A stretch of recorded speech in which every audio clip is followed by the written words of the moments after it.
എല്ലാവരും ആദ്യം തന്നെ പറയുമല്ലോ നിങ്ങളുടെ അടുത്ത്. അതായത് സ്ഥിരം ഈ സ്കിറ്റിലൊക്കെ ഉള്ള ഡബിൾ മീനിങ് തമാശകളോ അല്ലെങ്കിൽ ഭീകരമായിട്ടുള്ള വീഴ്ചകൾ, ഉരുളലുകൾ അങ്ങനത്തെ സാധനങ്ങളൊന്നുമില്ലാതെ ക്ലീൻ ആയിട്ടാ ചെയ്യുന്നത്. ഇതെപ്പോ തൊട്ടാ നിങ്ങള് ഇങ്ങനെ തന്നെ ചെയ്താൽ മതി, നമുക്ക് വേറെ കൈൻഡ് തമാശ വേണ്ട, നമുക്ക് ഭയങ്കര നിഷ്കളങ്കമായിട്ടുള്ള തമാശ എന്ന് എപ്പോഴാ തീരുമാനിച്ചു തുടങ്ങി? തുടക്കത്തിൽ മുതലുണ്ട്. ഞങ്ങൾ ആദ്യത്തെ സ്കിറ്റ് മുതൽ അങ്ങനെ തന്നെ ഞങ്ങൾ പോയിക്കൊണ്ടിരുന്നത്. ഒരു ഡബിൾ മീനിങ്ങും ആദ്യം തുടക്കം മുതലേ ഇല്ലായിരുന്നു.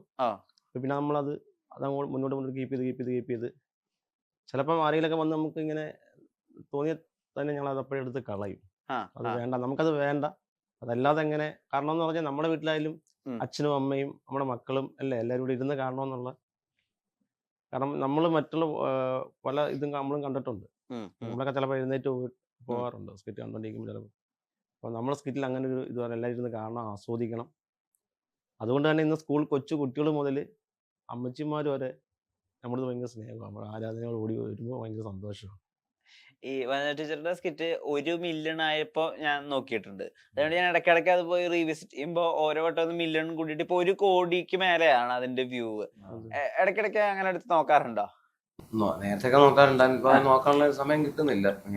പ്രോഗ്രാം ഒക്കെ ആയതുകൊണ്ടേ, പുറത്തൊക്കെ പ്രോഗ്രാം ഒക്കെ ആയതുകൊണ്ട്, പിന്നെ നമ്മുടെ ഇവിടുത്തെ ഐറ്റംകാരുടെ പ്രോഗ്രാം അതിന്റെ എഴുത്തും കാര്യങ്ങളൊക്കെ ആയതുകൊണ്ട് നോക്കാനുള്ള സമയം കിട്ടാറില്ല. ഈ വനിത ടീച്ചറുടെ വീഡിയോന്റെ അടിയിൽ വന്നിട്ടുള്ള കമന്റിൽ ഏറ്റവും അധികം സന്തോഷിപ്പിച്ച കമന്റ് ഏതാ? വനിത ടീച്ചർ നമ്മുടെ ഒരു സുഹൃത്തുണ്ട്, അവൻ വിളിച്ചിട്ട് പറഞ്ഞു, എന്റെ സുഹൃത്ത് നമ്മള് ഈ ഫേസ്ബുക്ക് ഫ്രണ്ടാ, വിളിച്ചിട്ട് മെസ്സേജ് ഇട്ടിട്ട് പറഞ്ഞു പുള്ളിയുടെ സഹോദരിയുടെ പേര് വനജയെന്ന്. പുള്ളി ടീച്ചറാ. വിളിച്ചിട്ട് പറഞ്ഞു, ചേട്ടാ ഇതുപോലെ പറഞ്ഞു, പെങ്ങള് പറഞ്ഞു, ഇപ്പം ക്ലാസ്സിൽ ചെന്ന് കഴിഞ്ഞാൽ എല്ലാ സാറന്മാരും വനിത ടീച്ചറെ വിളിക്കുക. അതുകൊണ്ട് ക്ലാസ്സിലോട്ട് പോകണമെന്ന് തോന്നുന്നു, ക്ലാസ് എടുക്കാൻ പോകണമെന്ന് തോന്നുന്നില്ല. ഈ ഒരു വിളി കേൾക്കുമ്പോ എപ്പോഴും ഒരു സ്കിറ്റിന്റെ സംഭവം ഇങ്ങനെ നടക്കുന്നതുകൊണ്ടേ എവിടോ ഒരു ചാക്കുമാഷ് കളിക്കുന്നത് പോലെ അങ്ങനെ തോന്നല്. അങ്ങനെ അതൊരു ഭയങ്കര സംഭവം. പിന്നെ ഒരുപാട് വനിത ടീച്ചർമാർ മെസ്സേജ് അയച്ചു, ഞങ്ങളെ ഉദ്ദേശിച്ചാണോ ഈ പേരിട്ടത്, അങ്ങനെയൊക്കെ. നമുക്ക് പേഴ്സണലായിട്ട് മെസ്സേജ് നമ്മൾ അറിഞ്ഞു. മെസ്സേജ് ഇങ്ങനെ വന്നിട്ടുണ്ട്. ഈ വനിത ടീച്ചറുടെ സ്കിറ്റിന് ശേഷം എന്താ മാറിയത് ജീവിതത്തില്? പിന്നെ നമുക്ക് ടൈം കിട്ടിയില്ല. ഓരോ സ്കിറ്റിന് നല്ലപോലെ ഒന്ന് വർക്ക് ചെയ്തെടുക്കാനുള്ളൊരു സമയങ്ങൾ കുറവായിരുന്നു. പിന്നെ സ്റ്റേജ് പ്രോഗ്രാം ഒരുപാടുള്ളത് കൊണ്ട് സ്കിറ്റിന് നമുക്ക് പ്രത്യേകം ഇരിക്കാനുള്ള ഒരു സമയം കിട്ടിയിട്ടില്ല. പക്ഷെ ഉള്ളത് കൊണ്ട് നമ്മൾ സെറ്റാക്കി എടുത്തിട്ടുണ്ട്. അല്ല, നല്ലത് ടീച്ചറുടെ സ്കിറ്റ് ഹിറ്റ് ആയല്ലോ, അതിനുശേഷം നല്ലതായിട്ട് ജീവിതത്തിൽ നടത്താൻ എന്താ ഒരു മാറ്റം, ഒരു നല്ല മാറ്റം എന്നുള്ള രീതിയിൽ ജീവിതത്തിൽ പിന്നെ നടന്ന നല്ല മാറ്റം എന്ന് പറഞ്ഞാൽ നമ്മുടെ പിന്നെ വർക്ക്, എനിക്ക് പെയിന്റിന്റെ വർക്കാണ്. വർക്കിന് പിന്നെ പോകാനൊരു അവസരം പിന്നെ ഉണ്ടായിട്ടില്ല. പിന്നെ അത് നമുക്കൊരു മാറ്റമാണ്. വീട്ടിലായാലും നല്ല മാറ്റമുണ്ട്. ജീവിതത്തിൽ നമുക്ക് മൊത്തത്തിൽ ഒരു മാറ്റം ഉണ്ടായിട്ടുണ്ട്. അത് ഒരുപാട് സന്തോഷമാണ് നമ്മൾ, കാരണം പ്രതീക്ഷിക്കാത്ത ഒരു തലത്തിലെത്തിയതിൽ, വലിയ തലത്തിലല്ല, അങ്ങനെ നമ്മൾ ഉദ്ദേശിച്ചതില്ല അപ്പുറം. അതിൽ ഒരുപാട് സന്തോഷം. അല്ല, അതുകൊണ്ട് നമ്മൾ എവിടെ പോലും നമുക്കായിട്ടൊരു സീറ്റ് കിട്ടുന്നുണ്ട്. സ്കിറ്റിന്റെ ജനങ്ങൾ തിരിച്ചറിയാൻ തുടങ്ങി. അതിനെല്ലാം നമ്മള് ഏറ്റവും കൂടുതൽ നന്ദി പറയുന്ന ഈ പ്രേക്ഷകരോട്. മുതൽ പ്രായമുള്ള അപ്പച്ചന്മാര് വരെ അവരോടാണ് ഏറ്റവും കൂടുതൽ നന്ദി പറയാനുള്ളത്. ഒരുപാട് സന്തോഷം, നന്ദിയുണ്ട് അവരോട്. എപ്പോഴും ഉണ്ടായിരിക്കും, എല്ലായ്പ്പോഴും ഉണ്ടായിരിക്കും എന്നുള്ളത് ഈ അവസരം. ഈ സ്കിറ്റ് കണ്ടിട്ട് ഈ ആളുകൾ തിരിച്ചറിയുന്ന ഒരു മൊമെന്റ് ഉണ്ടല്ലോ, നമ്മുടെ കടയിൽ കയറുമ്പോൾ അല്ലെങ്കിൽ ദൂരെ എന്നൊക്കെ ആളുകൾ നടന്നു വന്നിട്ട് സ്കിറ്റിൽ ചെയ്യുന്ന ഇതേറ്റം ആളുകളല്ലേ, അപ്പൊ ഇത് കിട്ടുമ്പോ ഇത് ഇങ്ങനെ കൊതിച്ച് നടന്നിരുന്ന ഒരു സമയമുണ്ടോ? അതായത് തീർച്ചയായിട്ടും. ഞാൻ 15 വർഷം കൊണ്ട് ഈ ഫീൽഡിലുണ്ട്. ഞാൻ ഏഷ്യാനെറ്റ് കോമഡി സ്റ്റാർസിലെ സപ്പോർട്ടിംഗ് ആർട്ടിസ്റ്റ് ആയിരുന്നു. വെറുതെ ഇങ്ങനെ പാസ് ചെയ്ത് പോകുന്നൊരു വ്യക്തിയായിരുന്നു. അവിടെ നിന്നാണ് ഞാൻ ഇന്ന് ഇവിടെ എത്തുമ്പോൾ ഉണ്ടാകുന്ന ഒരു സന്തോഷം ഭയങ്കരമല്ലേ. സിനിമയായിരുന്നു എൻ്റെ ലക്ഷ്യം. അത് എങ്ങനെ എത്തിപ്പെടും എന്നുള്ള യാത്രയിലായിരുന്നു. ഇപ്പൊ സിനിമ ഞങ്ങളെ 3 പേരെ അങ്ങോട്ട് വിളിച്ചോണ്ടിരിക്കുക. അപ്പം അത് പറഞ്ഞറിയിക്കാൻ പറ്റത്തില്ല അതിൻ്റെ ഒരു സന്തോഷം. ഞങ്ങളിപ്പം കഴിഞ്ഞിടയ്ക്ക് തന്നെ സ്റ്റേജ് പടിക്ക് പോയിട്ട് ഒരു അമ്മച്ചിയല്ലേ കുറേ വന്ന് ഞങ്ങളെ കണ്ടിട്ട് പറഞ്ഞു, എനിക്ക് ചത്താലും കുഴപ്പമില്ല, നിങ്ങളെ കാണുമെന്നായിരുന്നു എൻ്റെ ജീവിതത്തിലെ ഏറ്റവും വലിയ ആഗ്രഹം. അത് കേൾക്കുമ്പോൾ നമുക്ക് ഓസ്കാർ കിട്ടുന്നതിൻ്റെ ഒക്കെ ഇല്ലേ, അങ്ങനെ ഒരുപാട് പേര് പറഞ്ഞിട്ടുണ്ട് നിങ്ങളെ കാണാൻ വേണ്ടി. വയ്യാത്ത ആലുവയിൽ ഇതുപോലെ ഒരു ചേട്ടൻ 25 വർഷം കൊണ്ട് ഇങ്ങനെ തളർന്നു കിടക്കുകയാണ്. അപ്പം ചേട്ടൻ ഇങ്ങനെ ഒരു കമന്റ് ഇട്ടു, ഞങ്ങൾ ഏതോ ഒരു പോസ്റ്റിനകത്ത് കമന്റ് ഇട്ടു, എനിക്ക് നിങ്ങളുടെ സൗണ്ട് ഒന്ന് സംസാരിക്കാൻ താല്പര്യം ഉണ്ടെന്ന് പറഞ്ഞിട്ട് ഇട്ടായിരുന്നു. അപ്പം ഇത് ഞങ്ങൾക്ക് 2-3 പേര് അയച്ചു തന്നു, സ്ക്രീൻഷോട്ട് എടുത്തിട്ട്. പുള്ളിയുടെ നമ്പരും ഉണ്ട് അതിനകത്ത് തന്നെ. ഞങ്ങൾ എന്നിട്ട് ആ പുള്ളിക്കാരനെ വിളിച്ചിട്ട് എവിടെയാണ് വീടെന്ന് അന്വേഷിച്ചിട്ട് ഞങ്ങൾ 3 ഇവിടെ പോയിട്ട് നേരിട്ട് പുള്ളിയുടെ വീട്ടിൽ പോയി കണ്ടു. പുള്ളി ഇതുവരെ പറഞ്ഞ് എനിക്ക് നീ മരിച്ചാൽ മതി മക്കളെ എന്ന് പറഞ്ഞു. കാരണം പുള്ളിയുടെ ആ വയ്യാതെ കിടന്ന ആ സമയങ്ങളിൽ ഞങ്ങളുടെ സ്കിറ്റ് വന്നപ്പോഴാണ് പുള്ളി ഒന്ന് സന്തോഷം ആനന്ദിച്ച് എടുത്ത്. പുള്ളി ഒറ്റയ്ക്കാണ് വീട്ടിൽ രാവിലെ വൈഫും മക്കളൊക്കെ ജോലിക്ക് പോകും. പിന്നെ പുള്ളി ഒറ്റയ്ക്ക് ആ ഒരു ഡേ പകൽ മൊത്തം കഴിഞ്ഞ് പോകുമ്പോൾ ഞങ്ങളുടെ സ്കിറ്റ് കണ്ടാണ് പുള്ളി സന്തോഷിക്കുന്നത്. അപ്പം ഞങ്ങൾ അന്ന് അത് ഞങ്ങൾ മൂന്നുപേരുടെ അവരുടെ വീട്ടിൽ പോയി പുള്ളിക്കാരനെ കണ്ടു. ഭയങ്കര സന്തോഷം. പുള്ളി കരയുമായിരുന്നു ഞങ്ങളെ കണ്ട്. അതൊക്കെ ഞങ്ങൾക്ക് ഭയങ്കര അങ്ങനെ ഒരുപാട് അനുഭവങ്ങൾ ഇഷ്ടം പോലെ ഉണ്ട്. ഞങ്ങളുടെ വീടിന്റെ അടുത്തായിട്ടൊരു അമ്മച്ചിയുടെ അപ്പച്ചൻ ഭർത്താവ് മരിച്ചുപോയി. മരിച്ചുപോയി കഴിഞ്ഞു കഴിഞ്ഞാൽ അവർ മൊത്തത്തിൽ അങ്ങ് സൈലന്റ് ആയി.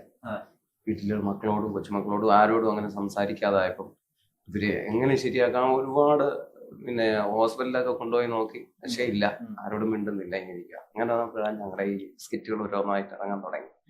അപ്പൊ ആരോ കൊച്ചുമക്കളാരും കണ്ട് അടുത്തങ്ങാണ്ടിരുന്ന് ഇത് ക്ലാസ് റൂം ഏതോ സ്കിറ്റ് കണ്ടോണ്ടിരിക്കുവായിരുന്നു. ഇവര് അടുത്തിരുന്ന് കണ്ടോണ്ടിരുന്നപ്പോ ഇവര് ആ അമ്മച്ചി അതേ നോക്കിയിരുന്നിട്ട് അമ്മച്ചി അറിയാതെ ചിരിക്കാൻ തുടങ്ങി.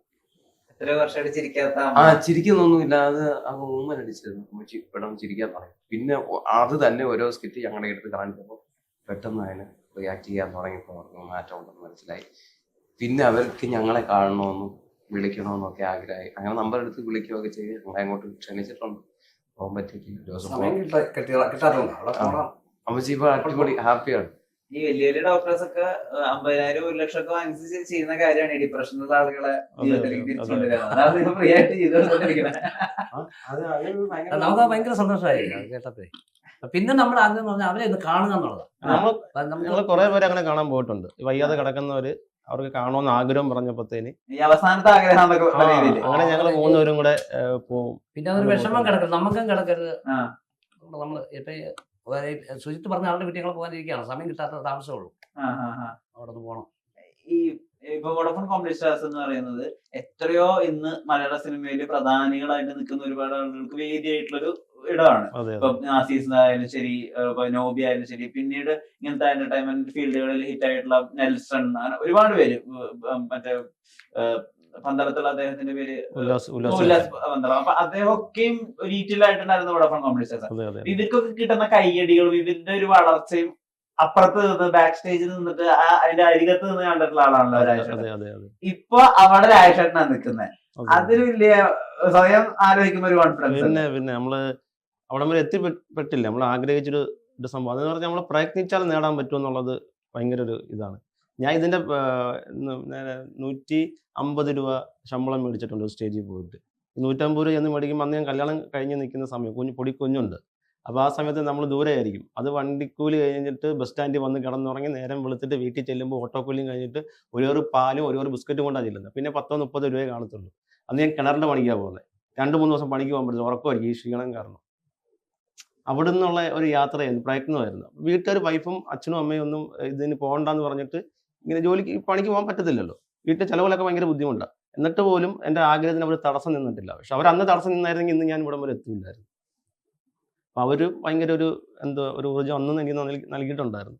പിന്നെ എൻ്റെ യാത്ര പ്രയത്നം അതുപോലെ ആയിരുന്നു.